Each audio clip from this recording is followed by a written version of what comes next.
And when the storm arrives, would you be seen with me by the merciless eyes I've deceived? I've seen angels fall from blind and high. My name is Kevin Valenzuela, and I'm an instructor at Guitar Center where I teach vocals, recording, and a little guitar. How long have you been teaching? I've studied music my entire life, and I've been tutoring for at least the past 4 years. Because no one else here will save you. The odds will betray. What got you into music? It's something I have always been doing my entire life. Some of my earliest memories are me singing in church or something like that. I got into band and choir when I was in 5th grade, and I learned to read music. I started playing the clarinet. I started taking solo voice lessons in high school, took about 4 years of private voice instruction, went on to college to study music, and I guess the rest is history. In terms of your students, what are your expectations of them? I have a lot. I feel like to be an accomplished musician, you need to know more than just how to sing the song. You need to know the background of the song, you need to know how to read the music, you need to know how to sight read new music. And I think it's important to learn everything you can about it in context. How does your voice work? How do people perceive it? And how to modify it in such a way to get the effects that you want out of your voice or your instrument. What's the hardest part about teaching?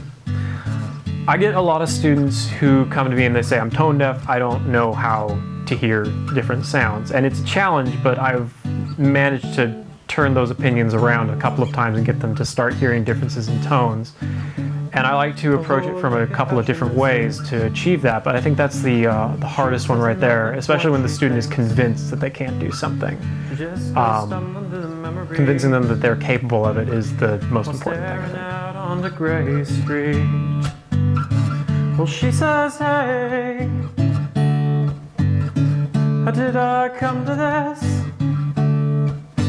I dream myself 1,000 times around the world. What's your greatest joy about teaching?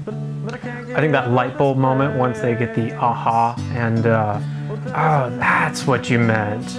Or when they start applying the things that they've learned, when they come to me and say, yeah, I took the stuff that you told me last lesson and it really worked for me this week, be it in recording or voice or anything like that.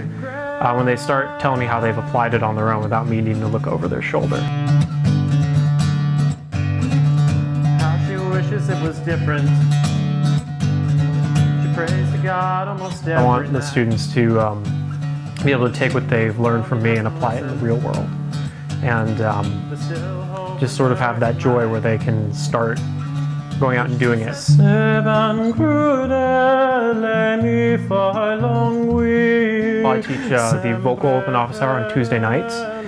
I've taught a couple of open classes on microphone techniques and various recording techniques, and I teach Recording Made Easy on Saturday mornings. Guitar Center offers lessons in Logic and Pro Tools and GarageBand and other programs if there are instructors to teach them. And I know those programs decently well. I'm certified in Logic level 1, and I've been using Pro Tools for about as long, actually.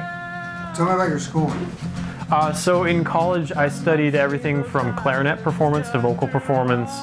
Music composition was my big thing. I scored pieces for large ensembles. I worked in music education. I eventually decided that's not what I wanted to graduate in, so I graduated with a degree in music composition and music recording arts. And I've logged almost 300 hours in the recording studio. All this blood runs through my veins. You know my name. You know my name. Oh, try to hide yourself, forget how to feel. Though life is gone with just a spin of